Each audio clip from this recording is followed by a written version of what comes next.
Goeie, dit is Bient, de leefde van je leven. Is dat een persoon of een voetbalclub? Ja, of misschien wel beide en dan kun je er een hele mooie combinatie van maken. Want Marcel en Ali die trouwen vreed in het Cambuurstadion. Zo'n lipje, dat kan ook negatieve gevolgen hebben bij gelijksen tekort aan vitamine D. Diëtiste Liesbeth Rubing die zocht dit hield iets vaker in haar praktijk. En komen er snel wat in Bos het weer een Maria-procesje houden. 400 in wie dit voor het leest. En misschien zocht het er wel uit.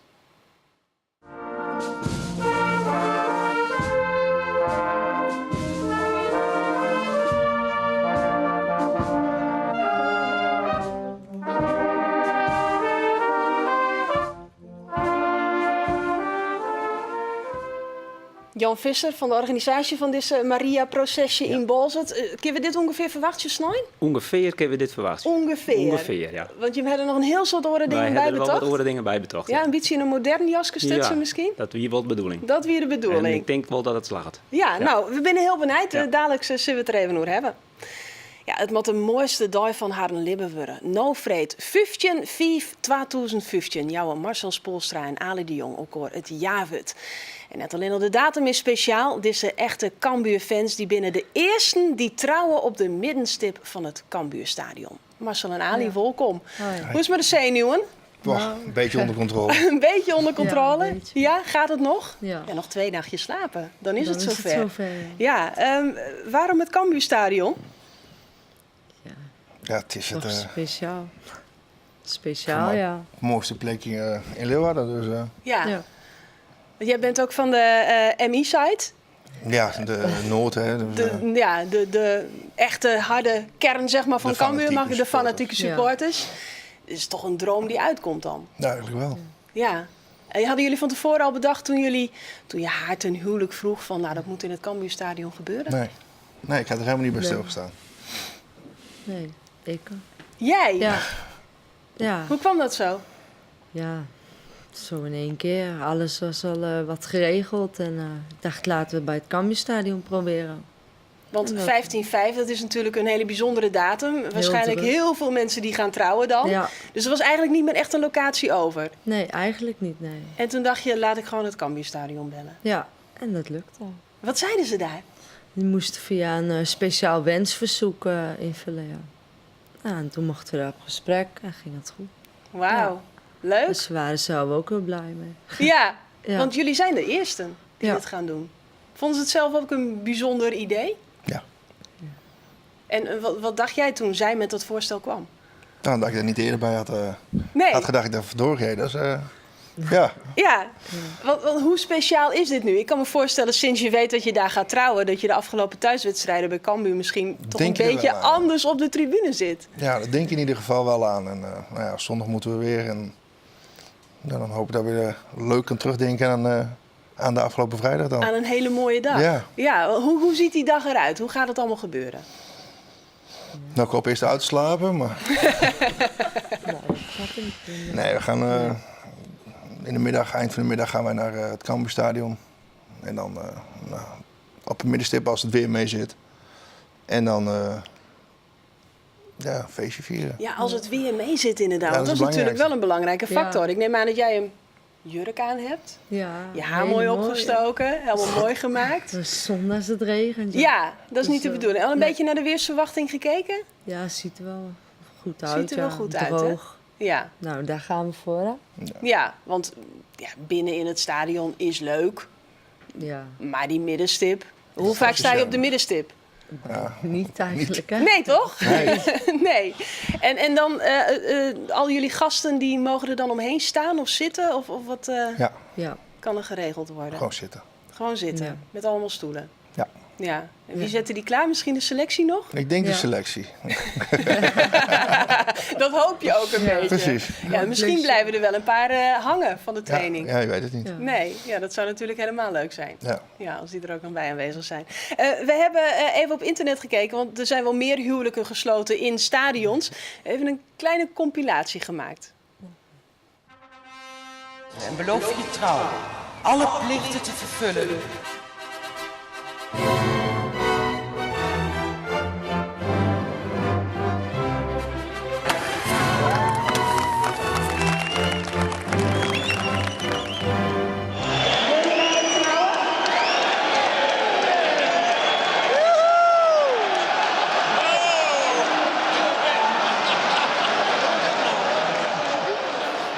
Nou, maar hopen dat dit niet gebeurt, hè? Dat die van je hem vertrint. Komt dan misschien ook nog via de spelerstunnel het veld op in? Of hoe, Ja, dat denk ik wel. Met mijn stiefvader, die me weg gaat geven, ja. Dat is wel een heel mooi moment. Ga je Ja. droog houden, denk je, Marcel? Ik wel. Ja? Ik denk het wel. Ik denk het wel. Stoere vent. Ik denk het wel. Jij denkt het wel, ja. En jullie trouwambtenaar, ja, ik weet niet of Henk Ja, de dat Jong is- dat zijn is het. ambt heeft, maar dat Nee. denk ik niet. Maar die heeft verteld dat hij voor Heerenveen was. Dus, De trouwambtenaar is Ja. voor Heerenveen. Ei. dus komt hij nou een keer in Wel een een echt beetje- stadion. Ja. Ja, was dat voor jullie nog een issue? Of, Nee. Nee, hè? Nee. Dus hij gaat voor het eerst in het Cambuurstadion komen? Of, Nou, hij heeft gezegd dat hij er al een paar keer was geweest. Oh, oké. Dus dan Dus, valt het ook hij wel weer weet de mee. weg. Hij weet de weg. Nou, hartstikke mooi. Even de actualiteit pakken. Lucas Bijker van Cambuur naar Heerenveen. Ja, jammer, maar ja, laat hem gaan. Laat hem gaan. Oké, Ja. nou hebben we dat ook weer even. Het kan best zijn dat nadat jullie getrouwd zijn, er komt een nieuw Cambuurstadion. Dan is dat weg, die plek. Bij die middenstip. Ja. Nemen jullie die middenstip? Pikken wij gewoon die middenstip. Ja. Nou, dat moet geregeld kunnen worden, denk ik. Na de ceremonie, er worden er ook nog, is het vuurwerk? We zagen confetti in het filmpje. Zoiets gaan jullie dat ook nog doen? Vanmorgen te horen gekregen dat ze allemaal stadionvakkers hebben gehaald. Dus we zien het wel. Het wordt een mooi feestje. Ja. Ja. Komende vrijdag. En dan zondag op de tribune weer bij de laatste wedstrijd? Ja. Niet op huwelijksreis? Nee, Nee. Nee? Die wedstrijd gaat voor? de wedstrijd gaat voor. Gaat voetbal wel eens voor het vrouw? Ja, Ja. Dat kun je hebben? Ja hoor. Goed zo. Ik wens jullie heel veel plezier komende vrijdag. Dank je En wel. heel veel geluk samen. Dank je wel. Ja, dadelijks omtinken van een Bient Topper. Een filmpje dat vaak besjoen is op het internet. En Joen is dat apptester Hinne. Ja, zoenlipje, waar wil dat net? Maar uw pogingen om zo zoen mogelijk te dwaan, dat smiet echt de nedige problemen op. Een tekwart aan vitamine D en de gevolgen daarvan die binnen vervelend. Lisbeth Rubbing, diëtiste, je ziet dat heel iets vaker hè, in de praktijk. Dat mensen een tekwart hebben aan vitamine D. Ja, ik krijg de laatste tijd steeds vaker, maar regelmatig mensen die de bloedprikking west hebben van wat voor reden dan ik. En dat er uitkomt dat een vitamine D te kwad ik mooi spelen. Dus het voelt mij inderdaad op. Ja. En ik is dus denk van hoe kan dat? En een van mijn verklaringen is dat we toch zo'n lipje willen om ons gewicht te denken en daarom vaak vet steen letten. En vitamine D is dus een niet vetoplosbare vitamine. Dus als het vet steen list, dan wordt sowieso krijgt het minder binnen en in de opname ik minder. Ja, want die vitamine D zit dan benammen in het vet of waar zit het in? Ja, in producten. Je op tafel staan een aantal producten. De boerenboeters zouden we hem kennen, maar in halverine margarine wordt het toegevoegd. En daar zit ik wel volle meer in, echt wel 4 keer zo volle. Eens hier op tafel een hele belangrijke bron is vette vis. Maar eigenlijk de belangrijkste bron viert we nou en dat is de zinnen. De zinnen, Ja. ja. Maar een heel soort mensen komen toch wel gewoon boeten, dus dan gaat het toch vanzelf. Hoe kunnen we dan toch een tekwart krijgen? Nou, het ben eigenlijk twee. Het is met name de winter. In de winter komen we dan toch minder boeten. En bedekken we, en dat is ook een hele belangrijke, bedekken we zowel hand als uw gezicht. En dan moet het vier mogelijk en de sjaal en Ja, gewoon lekker warm. Lekker warm, Ja. impact inderdaad. En het is toch belangrijk om een kwartier tot 30 minuten boeten in de zinnen te wijzen. Of boeten te wijzen. Het hoeft net per se zinnen te wijzen. Niet bij bewolking. Kan uw lichaam, want uw lichaam maakt dus vitamine D onder invloed van zinnenjacht. Dus al is het dan bewolkt of een beetje reinig, Die straling, dat ja. nemen we dan wel op. Ja, Ja. want wat zijn nou de gevolgen als je te min vitamine D krijgt?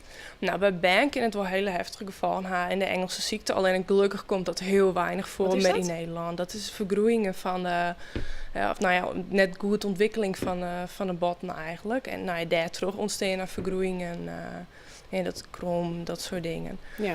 En bij oudere mensen is met name botontkalking een groot risico. de osteoporose, die wordt natuurlijk wel naam. En daardoor heb je een groot risico op botbreuken. En we weten, ik heb mensen met osteoporose, die vallen ik weer eerder. Dus. En waarom merk je dat je een vitamine D tekort hebt?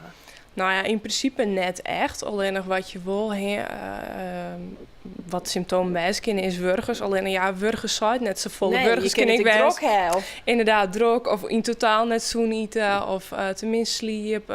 Dus ja, maar het kind erbij jaren. En verder op een spier, spierzwakte en spiervermoeid hiet ik. Maar ja, om nou te zeggen, dat luidt dan, het is een beetje vaag. Ja. De symptomen. Dus ja, de enige manier eigenlijk om er echt achter te komen is bloed prikken. Ja, dan kun je het ondervinden. En wat ben nou die tips? Als dat nou voorkomen was, er was wel zo'n eten blijven. Is een stukje ballen met boter, is dat net zo'n of moeten we dat juist wel doen? Ik adviseer het absoluut, ja. Net alleen voor vitamine D, maar ik voor de vitamines A en E. Dus ja, smaar inderdaad boter op de ballen. En leed dat net voort omdat dat voor het gewicht of wat voor reden ik zoenerwijze zoe. Mm-hmm. En bak inderdaad het vlees of een vervanger, vis of een vegetarisch product. Wel in een bak- en braadproduct. Misschien nog goed om te weten dat olijfolie en kokosolie bevatten ik geen vitamine D. Mm. Dus, wij bakken je een stukje vlees in, Marcel en Ali? Ja, gewoon in de bakboter. Gewoon in de boter. Ja. En wel lekker boter op de ballen? Ja. Nee, ja, alleen bij de hagelslag. Alleen bij de Dat valt eraf. Dus dat is eigenlijk wel goed. Ja, zeker. Ja, nou ja. Het blijft natuurlijk het blijft alle elk producten. Ballen, ja. En het hoeft net extreem dik of dat is nergens voor nodig. Gewoon een beetje boter erop, dat is genoeg. Ja. Maar ja, wel smaren is belangrijk. Binnen er nog ook specifieke, dan zouden ze de ouderen en ben. En binnen nog meer doelgroepen die je toch wat vaker maar te krijgen hè? We adviseren eigenlijk sowieso supplementen van 0 tot 3 hier. Ja, dat wordt door het consultatiebureau die krijgen van die druppeltjes. Ja, inderdaad, druppeltjes. En vrouwen boven de 50 en iedereen boven de 70. En verder mensen met een donkere huidskleur. En mensen die minder boeten komen. Bijvoorbeeld de mensen die een proteinploegendienst of nachtswerkje. En dus hoe daar sliepen. Of mensen die om gloosredenen hun gezicht bedekt hebben. Adviseren we om een vitamine D supplement te nemen. Oké. Nou, we zullen het goed in de gaten houden. Ja. Tegen dank voor die adviezen. Graag gedaan. Ja, morgen op Hemelvaartsdag is er een speciale biend. Daarin binnen de aardigste en de meest populaire filmpjes van de Aroene 2 seizoen van Bient te Sjen. En in oren naar die uitsturing zullen we Joert bij uw apptester Hinne. Want verleden eer testte hij voor u een tal apps. Hier testen we de iPhone-app Wandelen in Nederland. En dit is dus niet het vermoedende proefpersoon Hinne Ipma van Tjom. Wandelen hier wel eens net? Nee, weinig. On Ipma zien scoren te Sjen is er wel een route-expert. Ja, die is wegens diefstal bij mij kwam. Jij achterover drukt? Nee, ik heb net achterover gedrukt. Ik heb hem op een jaar gekregen. Maar ik ben eigenlijk een fietser en dat kan je wel zien daar. Maar zou je wel eens wat wandelroutes van mij proberen? Wel op een iPad? Een iPad? Ja.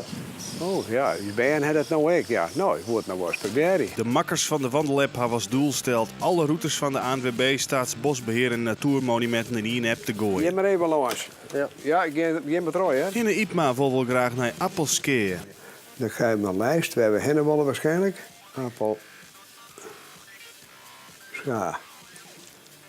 Niets gevonden. Nou, je zou zeggen, hij is in Appelskeer toch wel een natuurwandeling. Wat vindt Hinne Ipma van het aanbod van de app? Nou, ik vind dit minimaal.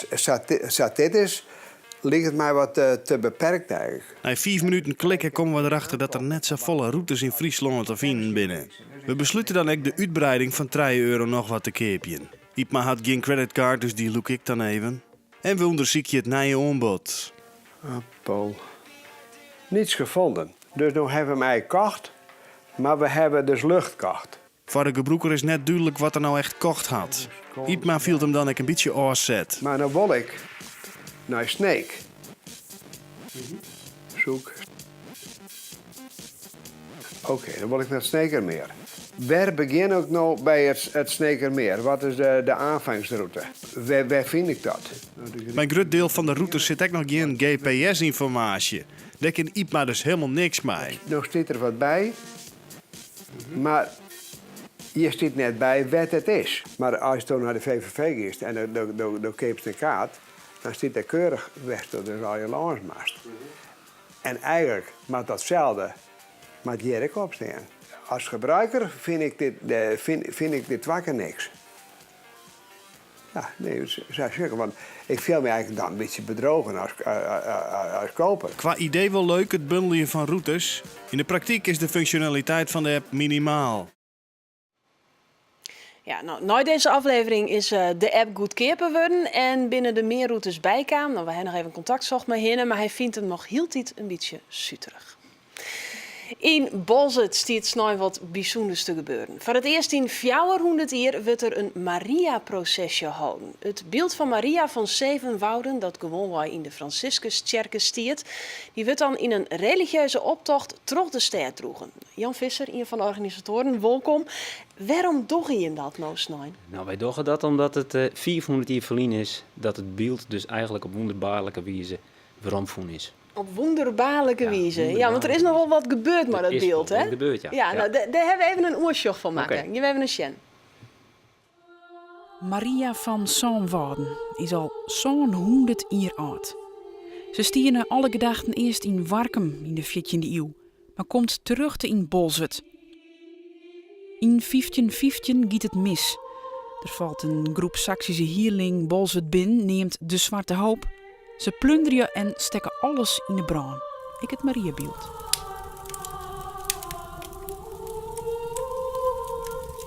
Het is net verbaand, maar het is wel schijnd worden.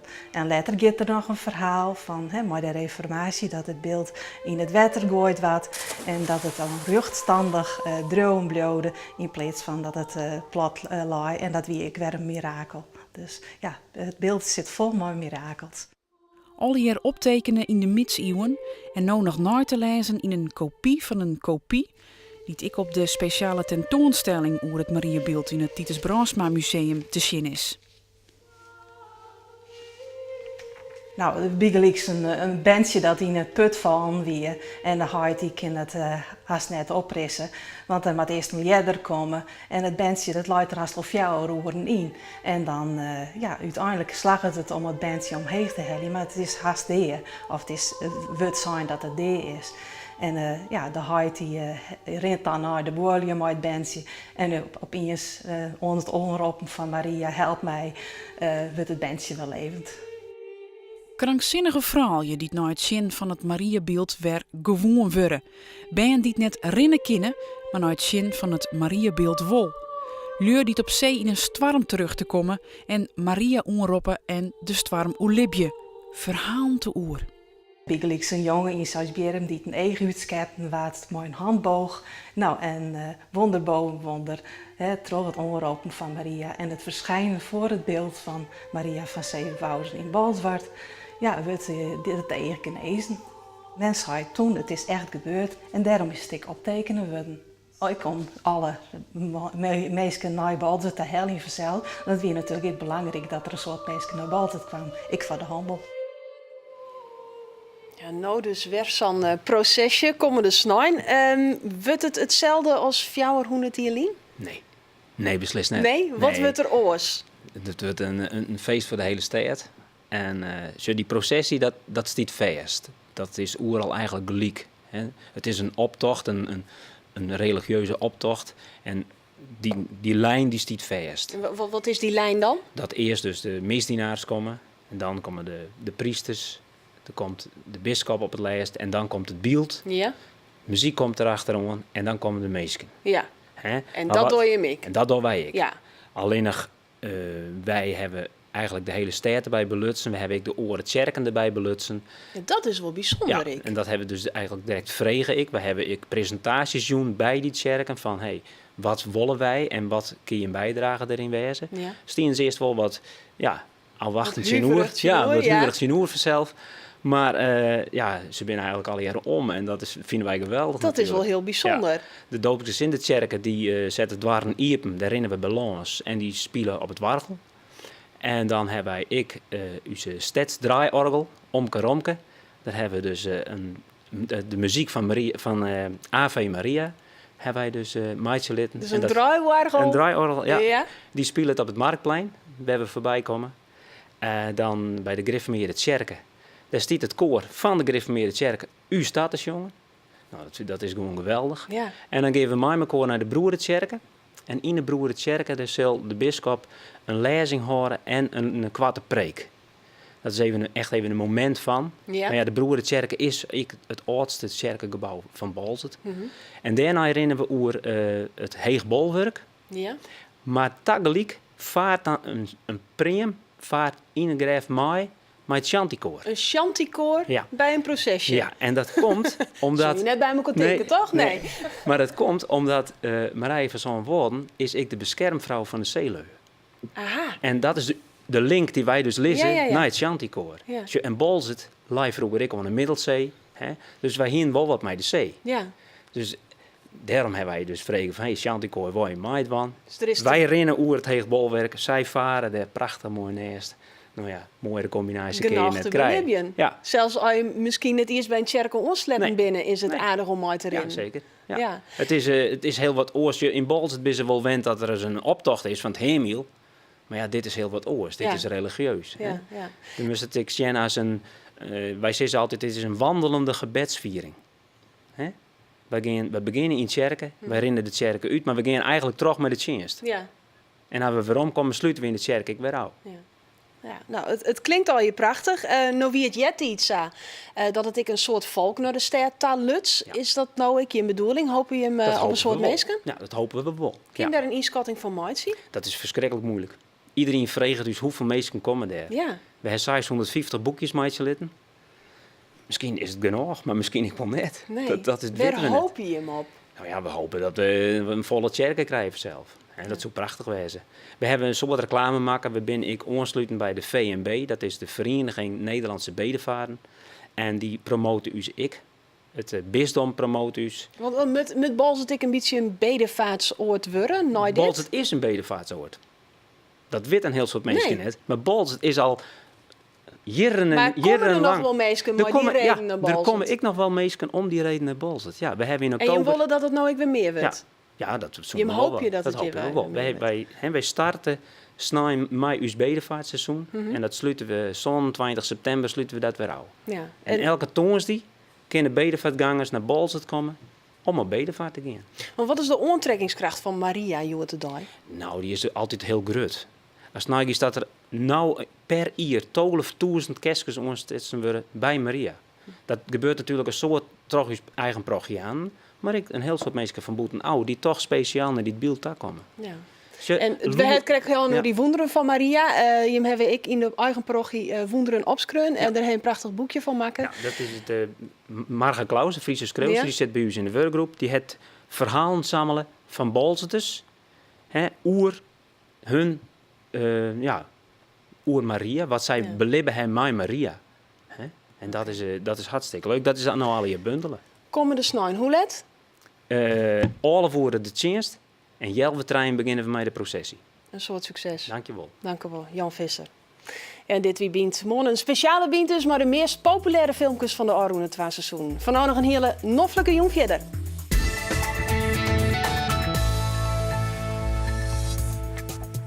Robben die de bal misschien vraagt. Het is geen buitenspel bij Van Persie. Van Persie. En die komt er erin! Ja! Het is